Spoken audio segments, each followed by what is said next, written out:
Bien, hoy vamos a hablar de la teoría endosimbiótica seriada. Es un nombre complicado, pero la teoría no es tan complicada. La señora que tuvo la idea y que tuvo esta teoría se llama Lynn Margulis. Y bueno, ella dice que la vida es una unión simbiótica y cooperativa que permite triunfar a los que se asocian. Ella está hablando del origen de las células eucariotas, ¿sí? Eucariota con núcleo, a partir de células procariota sin núcleo.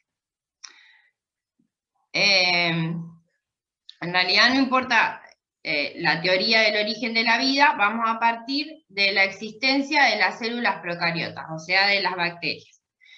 Ella a partir de ahí dice que a partir de las bacterias se van a formar las células eucariotas y va a explicar su teoría. Bien, acá van a encontrar un poco de la biografía de ella, pues si la quieren leer, yo no les voy a leer todo esto. No sé si acá dice, pero ella estaba casada con Carl Sagan, no sé si lo conocen, hacía documentales sobre el universo y... Sí, lo debes haber visto, Sandra, te apuesto que sí. Hacía documentales sobre el universo, sobre la vida, sobre la evolución. Y bueno, y ella se casó con él. Bien, acá dice un poco de la teoría y que no fue fácil porque se la rechazaron muchas veces, porque dominaba la idea de que las eucariotas eran el resultado de cambios graduales en las células. Y ella habla de otra cosa, ella habla de endosimbiosis, que ahora yo les voy a explicar primero qué es la simbiosis, porque no sé si lo dieron en años anteriores. Entonces ella buscó una idea alternativa que habla un poco. Entonces le voy a explicar qué es la simbiosis, porque no podemos hablar de una teoría que se llama endosimbiosis si no sabemos lo que es la simbiosis, ¿no? Endo significa dentro. Una simbiosis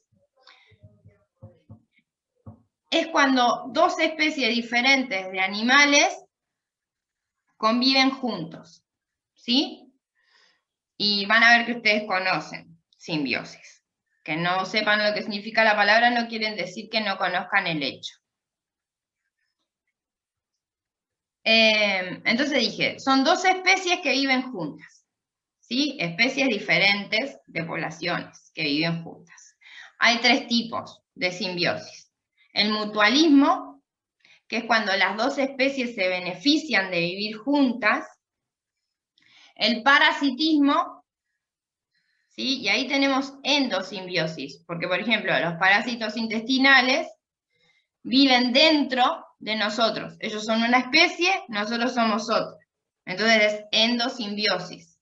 Y es parasitismo porque uno se beneficia y el otro se perjudica. Y después tenemos el comensalismo, que es cuando uno se beneficia y el otro ni se beneficia ni se perjudica. Repasamos, tenemos tres. Mutualismo, los dos se benefician. Yo no sé, en primero el liceo se da con signos. Por ejemplo, el mutualismo es más, ¿sí? Porque los dos se benefician. El parasitismo es menos. Uno se beneficia y el otro se perjudica. Y el comensalismo es más y un cero. Porque uno se beneficia y al otro no le pasa nada. Entonces yo les voy a mostrar ejemplos y ustedes van a ver que los conocen. Ven, acá está el símbolo de más que le decía yo. Acá. Bien, esto es simbiosis de tipo mutualismo. Más. Los dos se benefician. El ejemplo es el pez payaso y la anémona. La anémona es un animal, es un ser vivo. Que esté fijo no quiere decir que no sea un animal y no es una planta. Es un animal, un ser vivo del reino animal, fijo, pero se nutre, se relaciona y tiene células de tipo animal, por eso son animales, no tiene células de tipo planta. ¿Cuál es el beneficio de ambos? Eso es lo importante saber en una simbiosis. El pez protege a la anémona de que vengan otros depredadores, ¿sí? Y a su vez, la anémona se beneficia porque cuando él come, deja, vamos a decirle migas, pero no son migas porque son otros peces que comen, o plantas o algas. De lo que el pez payaso come, quedan restos que son lo que la anémona come. Como la anémona está fija y no se puede desplayar, le sirve que el pez payaso esté ahí alimentándose y le deje restos para ella, alimentos. ¿Por qué se beneficia el pez payaso? Porque la anémona es como la medusa y tiene una especie de toxina, veneno, que cuando otro pez se acerca y ella lo toca con los tentáculos, lo hiere, lo lastima, como la medusa, entonces el pez payaso está seguro ahí. Porque el pez payaso desarrolló, es el único pez al que los tentáculos de la anémona no le hacen nada. Entonces, beneficio mutuo. El pez payaso está seguro, la anémona recibe alimento. Bien. El comensalismo. Espera, que voy a poner esto para acá. No, no se mueve. El comensalismo, y tenemos los tiburones y los pez rémoras, que están acá alrededor. ¿Ellos qué hacen? También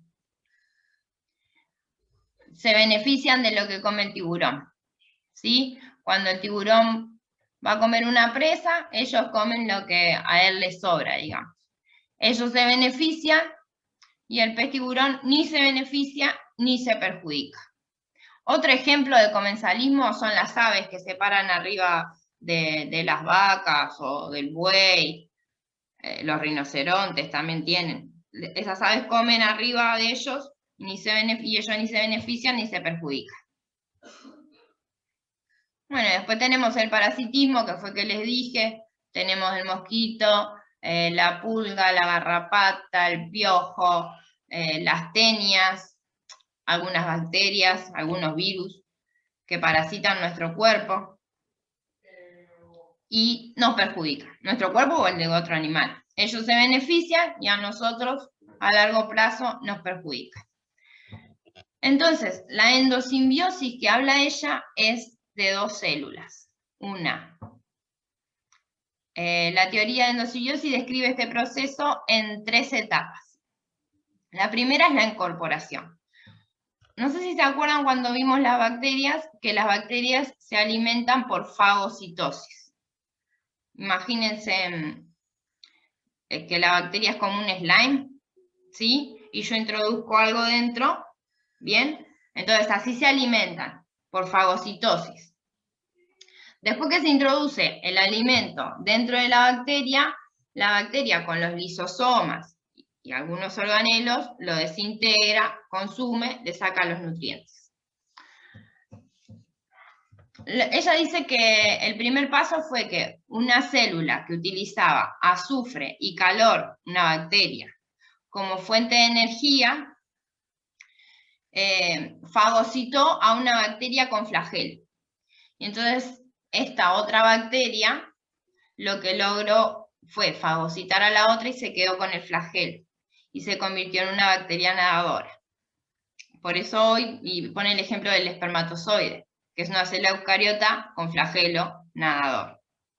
Yo sé que capaz que no entienden, pero yo ahora les voy a mostrar un dibujo para que ustedes entiendan. Después ustedes lo leen tranquilo. La segunda incorporación es una célula anaeróbica. Anaeróbica quiere decir que vive sin oxígeno. ¿Ok? No respira oxígeno. A la cual el oxígeno, y el oxígeno cada vez estaba más presente en la atmósfera, y entonces a esta célula que no respiraba oxígeno le era tóxico. Entonces fagocita a una bacteria que sí usa el oxígeno. Y ella dice que eso sería lo que hoy son las mitocondrias. Después, el tercer paso, lo que fagocita es otra bacteria que utiliza la energía solar para hacer fotosíntesis, y eso sería lo que hoy dentro de la célula eucariota son los cloroplastos. Ahora les voy a mostrar el dibujo para explicárselos mejor.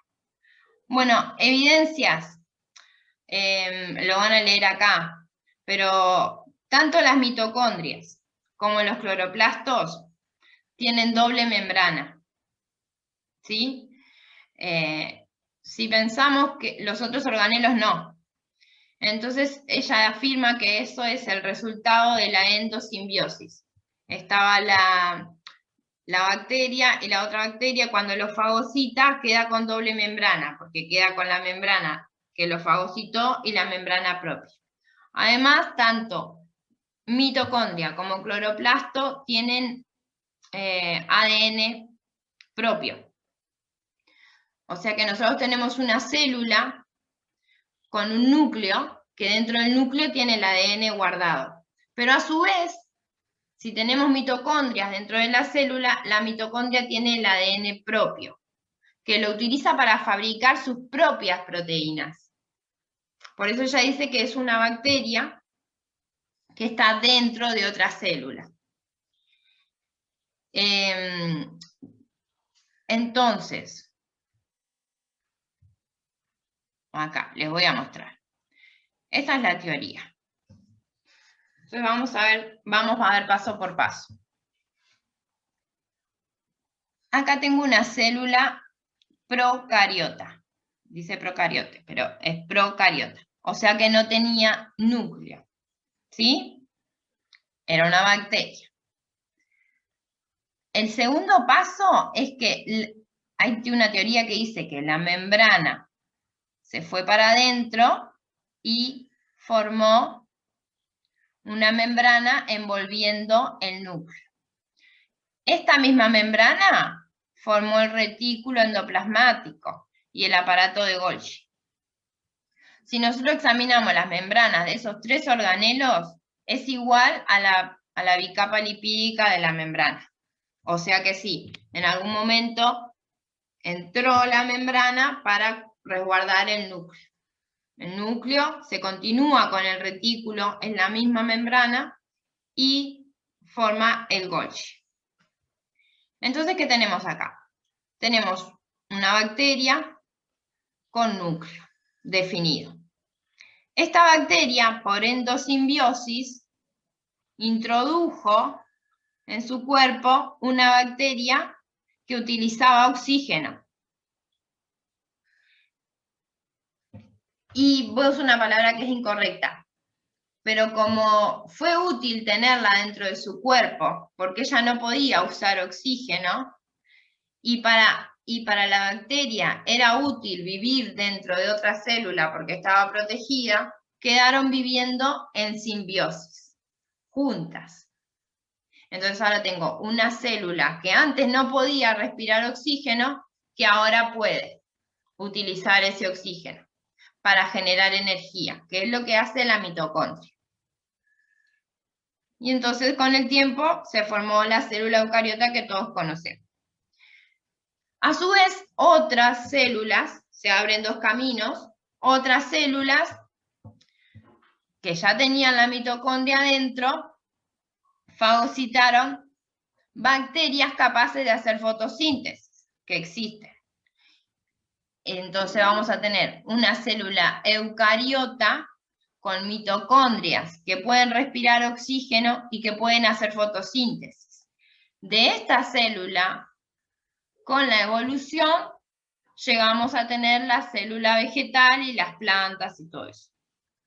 Entonces, a partir de bacterias que se fagocitan y terminan viviendo juntas, se forma todo el reino animal, o sea, de esta se va a formar el reino de los hongos, el reino animal, y de esta el reino de las plantas.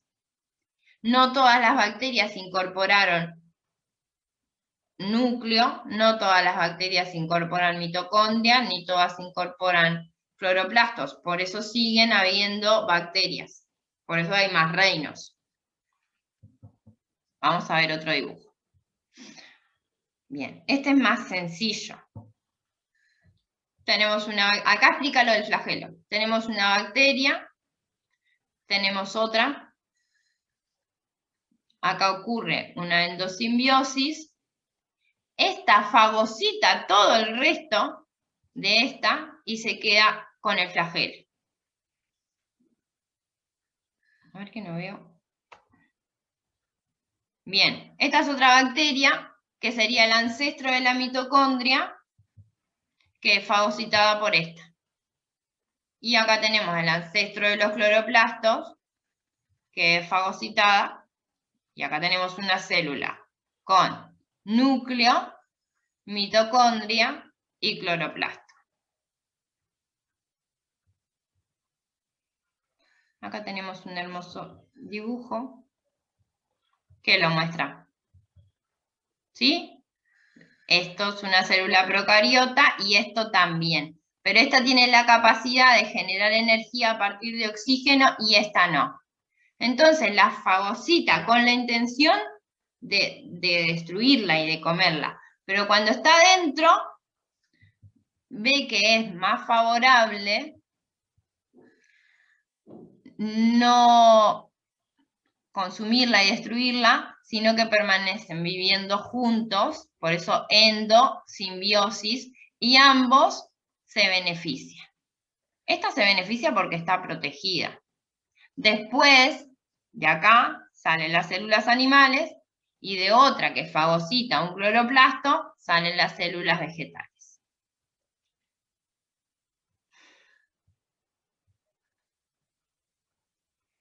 Esperen que les voy a contar algo más.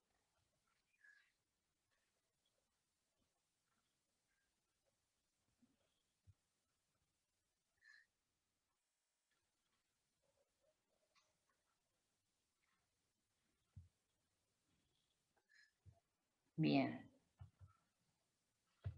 Vamos de nuevo. Si yo le pongo esta imagen, que no los veo a todos. Si yo les pongo esta imagen y les pido de tarea a ustedes que me la expliquen, ¿podrían?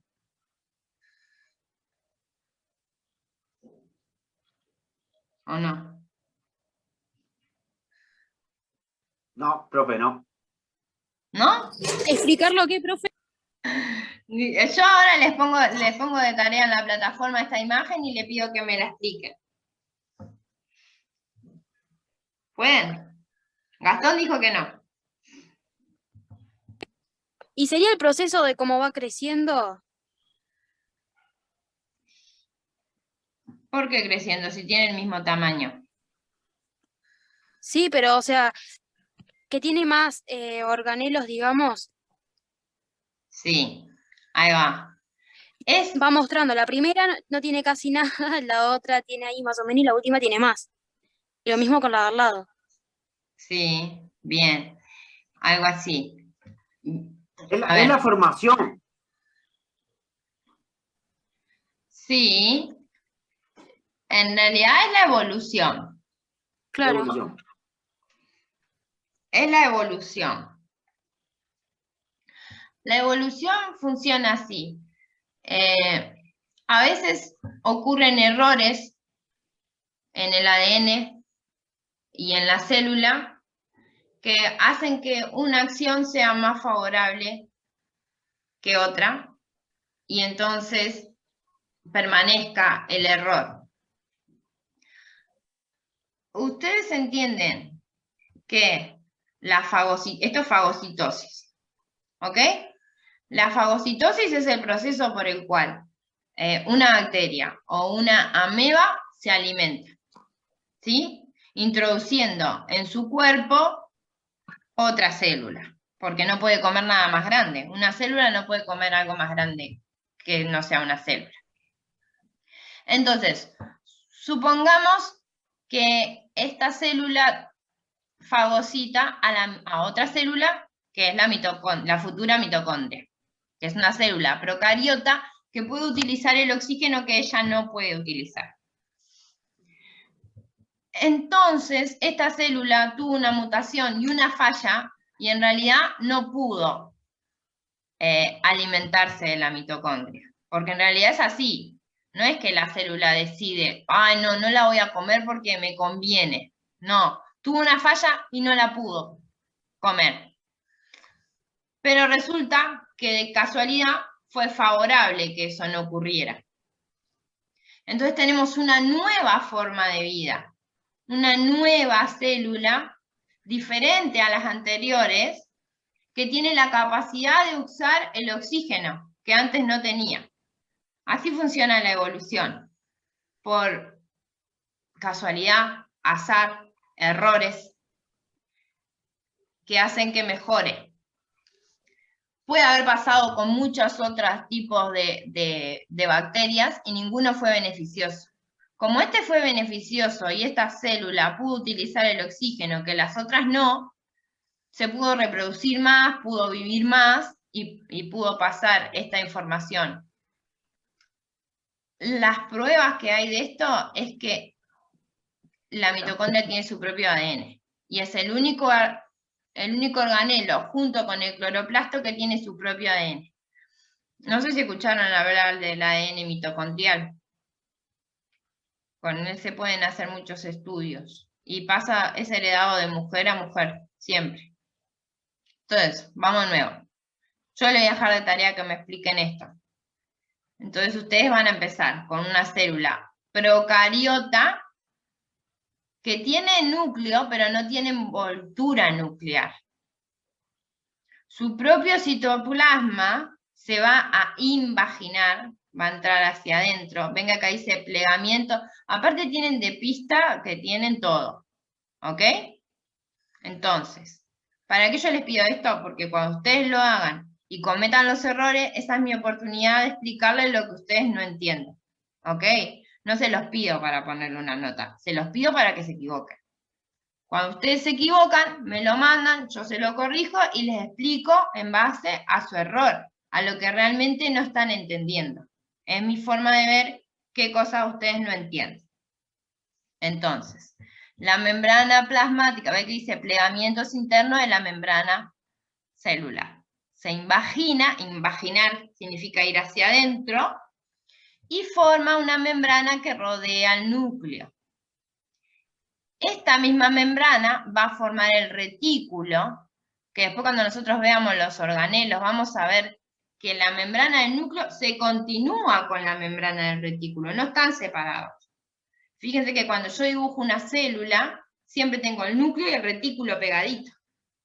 Retículo rugoso, retículo liso. Y al ladito tengo el Golgi, que sí se separó, pero está hecho con la misma membrana, que está acá. ¿Sí? Estas membranas tienen los mismos fosfolípidos que esta, y ahí está la prueba de que es la misma. ¿Sí? A su vez, esta fagocitó una bacteria que podía usar oxígeno, por eso acá dice aeróbica. Esta no podía. La fagocita, pero no la destruye. Se queda viviendo en simbiosis. ¿Por qué? Porque antes no podía usar el oxígeno y ahora sí.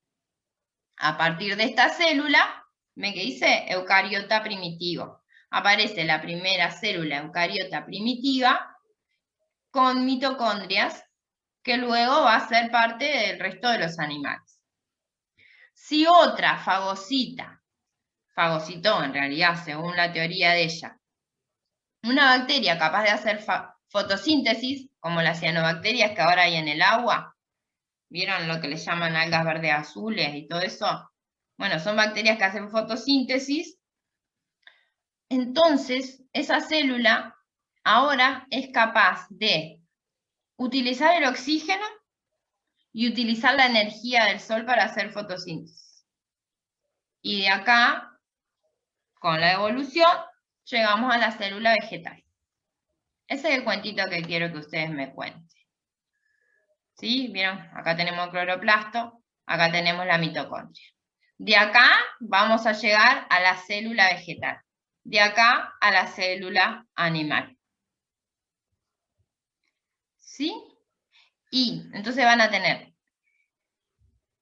Sí, ya termina. Van a tener esta tarea y un crucigrama que les voy a dejar sobre los organelos.